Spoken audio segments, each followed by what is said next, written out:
Hi there, my name is Kayla Carter, and I will be discussing counseling African Americans and multicultural counseling.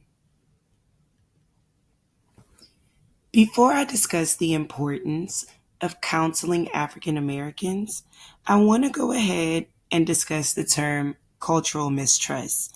It's a significant barrier that stops African Americans from seeking mental health services. Since the start of the transatlantic slave trade, African captured persons were demonized and their humanity was systemically stripped from them, from being seen as animals to only three-fifths of a person to government sanctioned anti civil rights campaigns having any level of trust towards government institutions, particularly ones rooted in a belief system derived from the notion that they were inferior to whites, fueling their enslavement and racism against them, is understandably no small feat. Although African Americans do not receive the same level of degradation now, there are observable disparities in mental and physical health, economic advancement, and overall societal treatment, which keeps the roots of mistrust active.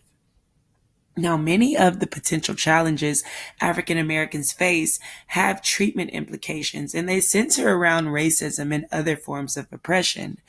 Like my second bullet here. It states that although African Americans make up less than 13% of the U.S. population, 40% of those incarcerated are Black. And while white Americans, who make up the majority of the population, account for only 39% of those in prison.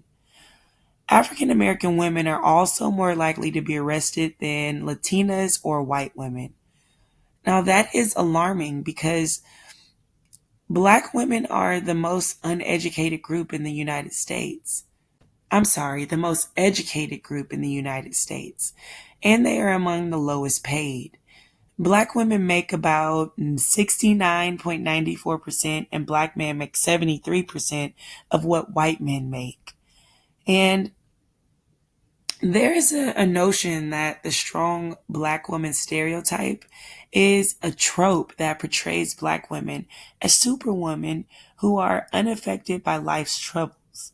So that's that's a great reason why it is important to counsel African Americans with a multicultural context. The essentials of counseling African Americans.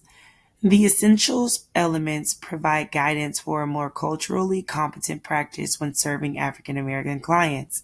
Counselors should recognize the sociocultural context of the client, incorporating that understanding within the counseling process, while also exploring the client's experiences of spirituality and how that can be included in counseling. Counselors should also be aware of the concerns that impact the mental health of African Americans broadly and work outside the counseling setting to initiate collaboration and advocacy around such concerns. Finally, in recognition of the uniqueness of every counseling setting, counselors should continually consider the relevancy of any given practice.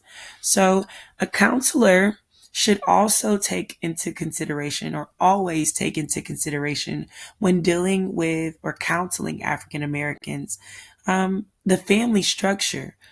Counselors should also recognize religion and spirituality and how they are important to many African Americans, and they serve as a protective factor in response to stressors.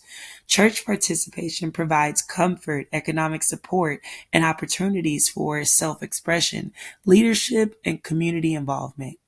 Counselors should also recognize that there is great diversity among African Americans. And after the therapeutic alliance has been formed, collaboratively determine interventions. Consider culturally adaptive, evidence based therapies that have been found to be effective with African Americans. Analysis of the client's racial identity and family can also be helpful in deciding if alternative treatment modes and approaches might be beneficial. Now, before I discuss agreement or disagreement with the author's presentation of counseling African Americans, I just want to make note that I am discussing whether I disagree or agree with the authors of counseling the culturally diverse.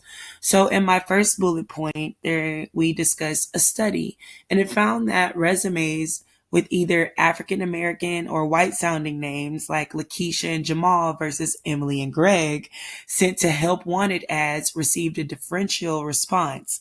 The white names received 50% more calls for interviews. Um, my next bullet point speaks about resourcefulness, and it's the sense of making a way out of no way. And we currently see this reflected in African Americans who have been alienated from the workforce and how they create or participate in gig jobs. Also, the family. It consists of parents, grandparents, aunts, uncles, and oftentimes close family friends. It is not unusual for kids to refer to one's parents as close friends or, and oftentimes, um, as aunt or uncle, or to call a friend's parent mom or dad. And the last bullet point states the majority of people from the US agree that being black hurts people's ability to get ahead. It is not because people are black that they are unable to get ahead, but rather because of an anti black racism. Now, I selected all of these bullet points because I find them to be true. As an African American woman, I have lived through all of these bullet points. So I will agree with the authors of Counseling the Culturally Diverse. I feel as though the African community was represented respectfully, and I also agree with the interventions and therapies. In conclusion, historically, the counseling of African Americans in this country has not always been characterized by culturally competent care. One barrier to effective cross-cultural counseling is again cultural mistrust. African Americans in the United States face challenges that affect their psychology and ability to flourish in higher education or in other domains. And lastly, cultural competence is in counseling is key to becoming an ethical therapist. Multicultural counselors model culturally appropriate attitudes and beliefs, acknowledge biases, stereotypes, and prejudice, and actively challenge discriminatory behaviors and practices. Again, thank you so much for taking the time to listen. My name is Kayla Carter. Have a good one.